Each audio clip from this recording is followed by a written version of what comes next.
Bible stands, though the hills may tumble. The Bible stands, though the earth may shatter and crumble. I will plant my feet on its sure foundation, though all around is sinking sand. The Bible stands. Turn your Bibles to Numbers chapter 16. Numbers chapter 16. We're going to be continuing our series in dealing with the truth, the biblical truth that we find in the Bible that deals with God's command to the world to touch not mine anointed, neither do my prophet any harm. In the context of that verse, it was dealing with God's people and the fact that God's word was coming through his people, and the prophet would be that person in which God has placed in the biblical authority of that, the word of God, of that communication that goes out to the world, and that there's a command not to go after. And this command also deals with those who are God's people, who goes after the authority. In the last message, we talked about the fact that Aaron and Miriam went after Moses because they felt like they were co-equals with him, and God quickly addressed that. Well, in Numbers chapter 16, we're going to see the same thing that's going to take place going against Moses and see the same reaction that God had. So Numbers chapter 16, beginning in verse 1. Now Korah, the son of Izhar, the son of Kohath, the son of Levi, and Dathan and Abiram, the son of Eliab, and On, the son of Peleth, the sons of Reuben, took men. Real quick here, you've got people that are of the tribe of Levi, which are going to be those people that were responsible as this is, and again, this is all just newly being set up. The Levites were going to be those who were going to minister around the tabernacle, around eventually the temple, and ministering to God, dealing with the offerings, dealing with the sacrifices, dealing with all those things. But you also see those that are the son of Reuben, the eldest son. The idea of, hey, look, we came from the eldest son. We came from the one who's, hey, the kind of that authority type thing. You know, hey, we're the oldest, we're in charge type idea. So you kind of get that idea. And then notice they took men. In other words, there was already a conversation that had been going on in which now they're going out and they're gathering others to follow them. So the idea of they took men, that's the idea of they've gathered up others. Hey, I want you to hear my side of the story. I want you to hear me, and I want you to follow me. So they were gathering those together. Verse 2, and they rose up before Moses with certain of the children of Israel, 250 princes of the assembly, famous in congregation, men of renown. So we're talking about these people. These were not just, just simple troublemakers off in the corner, nobodies. These people were well respected, well seen by all the congregation. These people had some honorableness in them in the fact that people looked at them as, oh, these are leaders. These are smart people. These are people that mean something. These are not just your average everyday person who's just walking down the street. These people, boy, they're smart. They've got something going on in their lives. These are people we should probably be listening to. These people rose up before Moses, verse 3, and they gathered themselves together against Moses and against Aaron, and said unto them, Ye take too much upon you, seeing all the congregation are holy, every one of them. The Lord is among them. Wherefore, then lift ye up yourselves above the congregation of the Lord. Here's the picture. These smart, well put together men went out into the congregation and said to them, look, I'm pretty smart. I've got things together. Boy, I mean, our family and what we do, Boy, we do a lot. We've all together. We've got this made. We're smart. You know what? Why does Moses think that he has to be the one in charge? One man? Have you seen the size of this congregation? I mean, think about it. Scholars believe that there was probably at least a minimum of 1 to 2 million people. There are others that have speculated based upon just doing some of the math that there's probably could be up to 4 million people. So they're coming with some logic here. They're sitting there going, there's a lot of people here. How does Moses think he's going to be able to run everything? I mean, who does he think he is? Does he think he's so smart that he can deal with all the problems of all these millions of people by himself? Look, I think what we need to do is we need to go to approach Moses and we need to say, look, we want to help. Now, going to somebody and say, look, don't you feel sorry for him? I mean, he's got all this on him. Shouldn't we go help? Doesn't that sound nice and kind and cordial? We should go help. Don't you think so? Hey, let's go to Moses and let's just go help him with this job. That's just so much for him to do. They come to him and they present this. The crowd of people, they come to him and says, look, you take a lot on yourself. You're taking way too much. And then they throw in a little bit here. I mean, seeing that we're all the congregation of God, we're all holy. Every one of them. Here's again what they're saying. God has touched all of us. He has separated us all from Egypt. He moved us all out here. Aren't we then all co-equal on this thing? Doesn't God see us as all being the same? Again, they're taking a truth, the fact in our salvation, God sees no one different. We all come equal. We all come to the foot of the cross. There's no one greater in dealing with salvation. God saves us all equally. God is not a respecter of persons when it comes to dealing with our salvation. But we're not dealing with that aspect. The fact is, God says, I'm not going to disagree with you that I'm seeing you all equal on here. But the fact is, and we're going to see here in a minute, that God sits there and says, but there's authorities. I've set up order and structure. The Jehovah God who created all of everything, put everything in order and in place and sets things in order.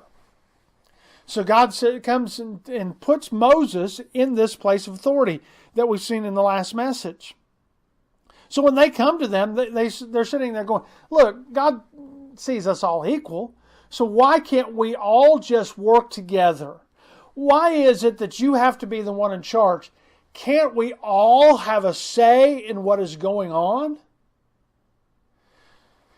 This is, again, something that's hard to preach sometimes, and some pastors just avoid preaching this. But the fact is here's what the Bible says. Your congregation of your church should be made up of all those who are saved. Those are born again. In that sense, again, we're all those equal. But what has happened in so many of our churches, we've gotten this attitude where we're all in this together, therefore we all have an equal say on how things are to be done. The problem with that is God says that's not the way I've set it up. God says I have put these men in places of authority because you have to have order and structure. There has to be a way in which you can demonstrate your submission to authority, because ultimately, for us to understand how we should be submitting to the God's authority, we have to demonstrate that through our human responsibilities of submitting to human authorities in our lives. That helps us to visually see and learn and develop those things in our lives in which we say, okay, God, if this is the way you want it, I'm going to follow you. So God says, look, I'm going to put authorities in your life. Parents, you're going to be the authority over your children.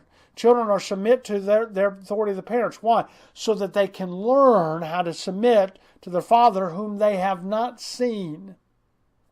So God does this, again, with His spiritual leaders. And so they've come to him and says, look, aren't we all holy, every one of us? The Lord is among them. The Lord's among all of us. Wherefore then lift ye up yourself above the congregation of the Lord. Again, same thing in the last message. Miriam and Aaron comes to him and says, why did you make yourself the one in charge? The congregation comes to Moses and says, who do you think you are that you can make yourself in charge? The fact is, Moses didn't put himself there. In fact, Moses did a lot to try to keep himself from the job. Even to the point when he was standing before God in the burning bush, Moses was going, look, I am not the person. I am not the man. I am not the one you want to send. Look, I can't even speak right. Boy, don't you remember I'm a wanted man back in Egypt? I killed that Egyptian. Look, I am not your person. And God says, I have appointed you. You're the one that I am putting in this place. Nobody else was standing there that day in which God says, I'm going to make that person in charge. He says, I'm making you and you alone. Verse 4, and when Moses heard it, he fell on his face. Moses, again, being that meek man, just simply said, again? I'm having to do this again? I can almost imagine in Moses' mind, Moses saying, look, I didn't ask for this job. I didn't want this job.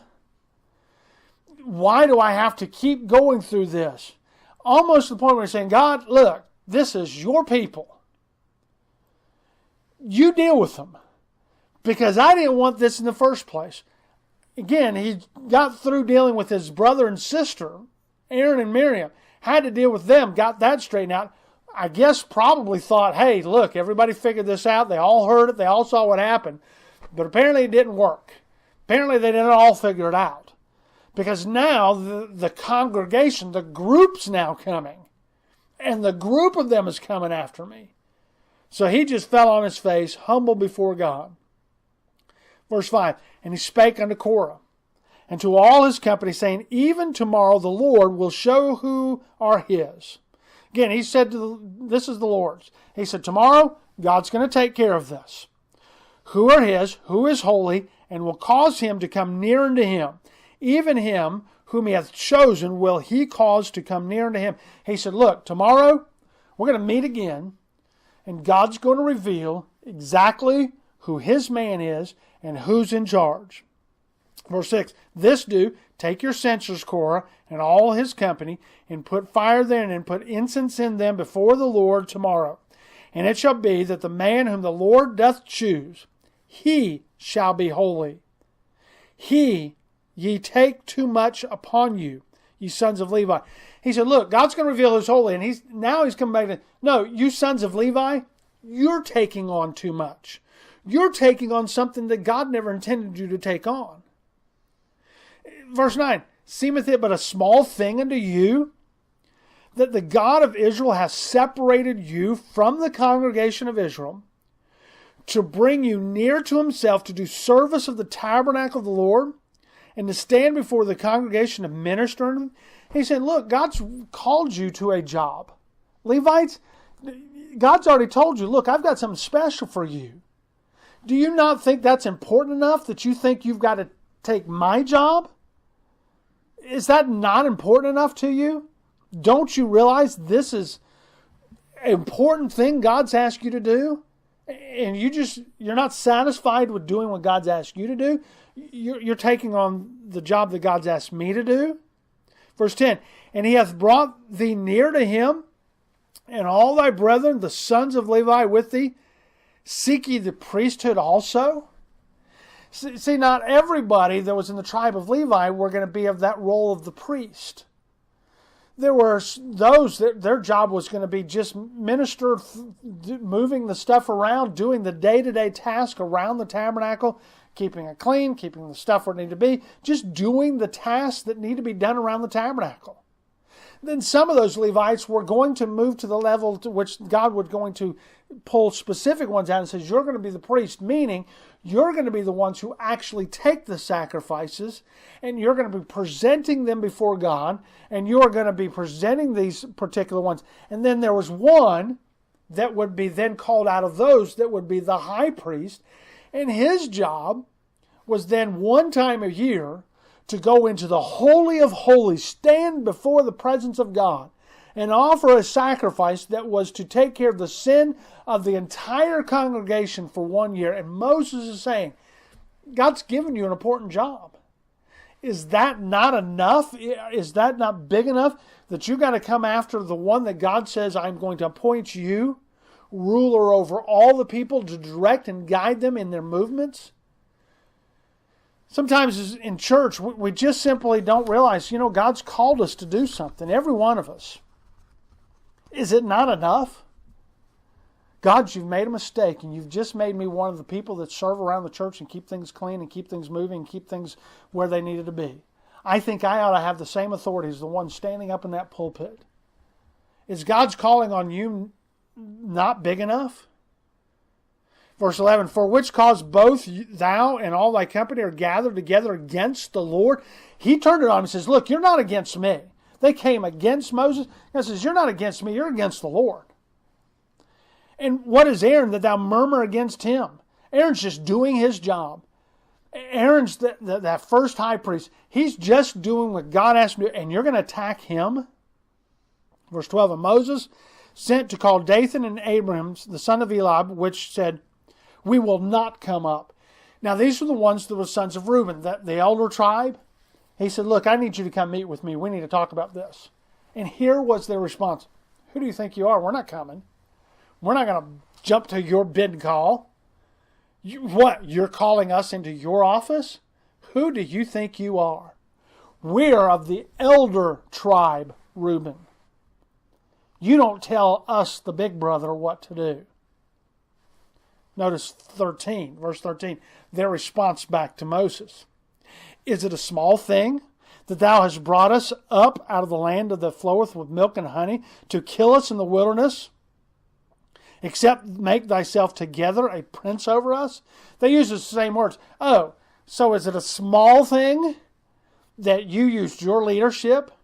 Notice, that has brought us up out of the land that floweth with milk and honey. They were sitting there. God says, I'm going to lead you to a land that flows with milk and honey. These guys said, you've taken us out of the land that flowed with milk and honey. You brought us out of Egypt, where everything was wonderful. It is amazing to me how they thought how great and wonderful it was in Egypt just days, months before all this happened. They were slaves. They were being slaughtered. They were being killed. And they're sitting there going, is it a small thing that you brought us out?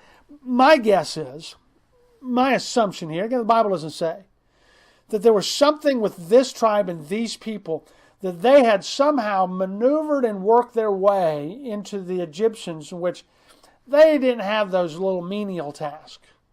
They had some things that were probably a little bit nicer going on with them. They were still slaves.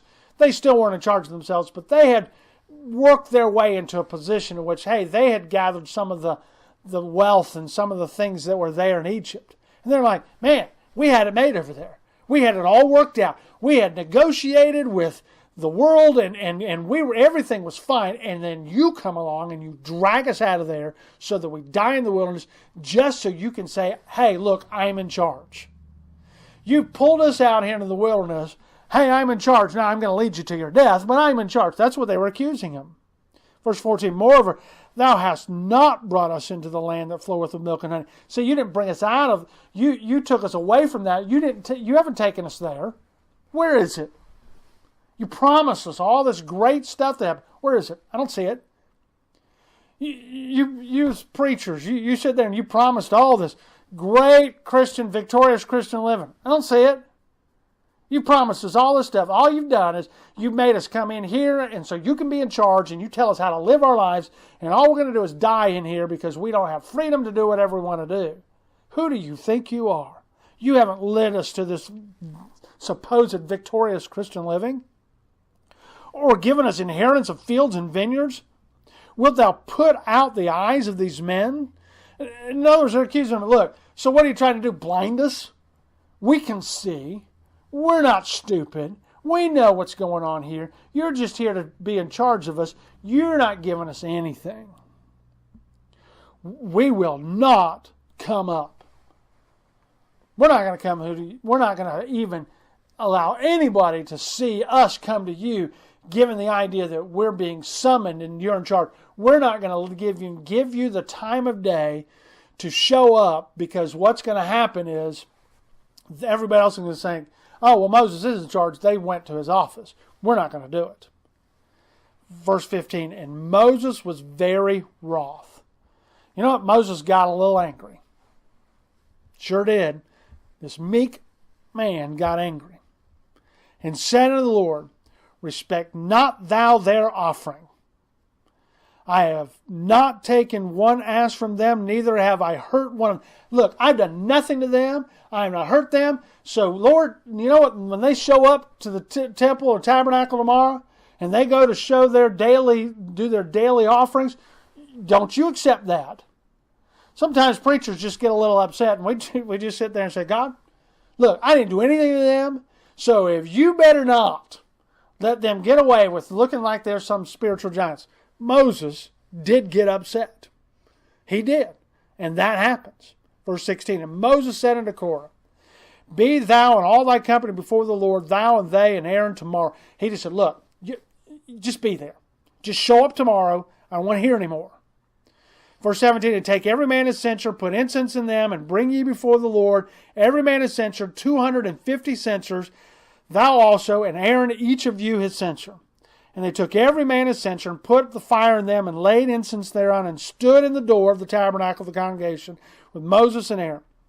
And Korah gathered all the congregation against them unto the door of the tabernacle of the congregation, and the glory of the Lord appeared unto all the congregation. And the Lord spake unto Moses and Aaron, saying, separate yourselves from among this congregation, that I may consume them in a moment.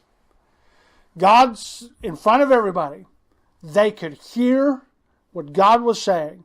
And God said to Moses and Aaron, you need to step back, because I am going to consume these people in a moment.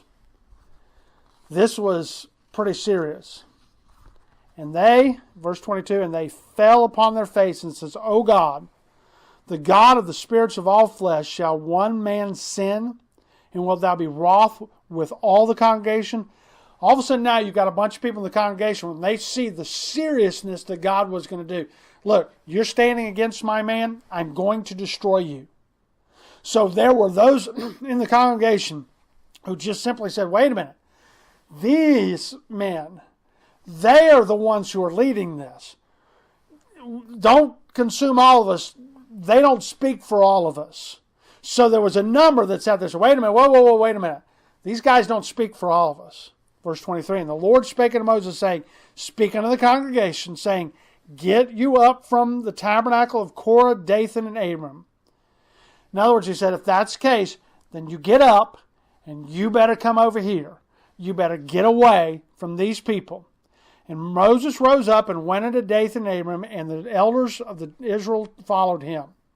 And he spake unto the congregation, depart, I pray you, from the tents of these wicked men, and touch nothing of theirs, lest ye be consumed in all their sins. So they got up from the tabernacle of Korah, Dathan, and Abiram upon every side. And Dathan and Abiram came out, and stood in the door of their tents, and their wives, and their sons, and their little children. God said to the congregation, get away from them. This is serious. They're going to be consumed. You get away. So they gather themselves away, and these men stand in front of their families, and stand in front of their tents and their possessions, and they stand there. The word here that they use in dealing with they stood in the door, the idea of standing in a doorway is demonstrating their authority. This is mine. This is my stuff. You don't tell me what to do with mine. It is a complete rebellion against, you're not going to come in. This is mine. So they come and they stand. Verse 28, and Moses said, hereby ye shall know that the Lord hath sent me to do all these works. for I have not done them mine own mind. He said, you're going to see that God put me here. This was not made up in my own mind. I didn't choose to do this. I didn't make this up. I didn't sit in the wilderness one day. Hey, look, why don't I go back to Egypt, cause all this trouble, and lead all these people out just so I can be in charge of 2 million people? Moses said, this was not my idea. I didn't make this up. This is God, and you're going to see this. Verse 30, but if the Lord make a new thing, and the earth open her mouth and swallow them up with all that appertain unto them, and they go down quickly into the pit, then ye shall understand that these men have provoked the Lord. He said, here's what's going to happen. And if this does happen, what I'm saying, then you'll know that I got this from the Lord, and that you're going to know this was all of God, because they have provoked the Lord. That word provoked there is a word in which means they stand in front of an authority with their fist or weapons wielded, saying, you're not going to take me. I'm stronger than you. He's pointing out these men are not defiant of me. These men are defiant of God. They're saying, God, you don't know how to run this church. We know how to run this church. And this man who's standing up there and saying he's in charge, we think he's wrong. We don't think he ought to be there. And we think you're wrong. There are those who sit there and say, oh, well, we've never said anything about God and his authority. We just don't like that preacher. We don't like that pastor. The Bible says you're going to see whether or not you're standing up against a man or whether or not you provoke the Lord. So what happened? Verse 31, and it came to pass, as he had made an end of speaking all these words. In other words, as soon as he finished talking, the ground clave asunder that was under them, and the earth opened up her mouth and swallowed them up, and their houses, and all the men that appertained unto Korah, and all their goods. And they and all that appertained to them went down alive into the pit. In other words, the ground opened up, they were all alive, and they fell into the pit. And the earth closed upon them, and they perished from among the congregation. And all Israel that were round about them fled at the cry of them, for they said, lest the earth swallow us up also. And there came out a fire from the Lord and consumed the 250 men that offered incense. Here's what happened. God went to those families, and he opened up the ground. They fell in, he closed the ground, and he killed them. And those that were with them thought, oh man, we don't want this same judgment. They thought they could run away and get away with it. And God says, not so fast. And God came down with a consuming fire and destroyed them as well. If you do not think it is a big deal to touch God's anointed and go after his prophet, his man, his authority, God takes it seriously. God is not going to let people rebel against God by rebelling against God's man. This is a serious matter in which the church needs to understand. It is not the congregation's job to determine who God places as his authority in the church. It's God's job. Beware when you stand up against God and his man. Though all around is sinking sand,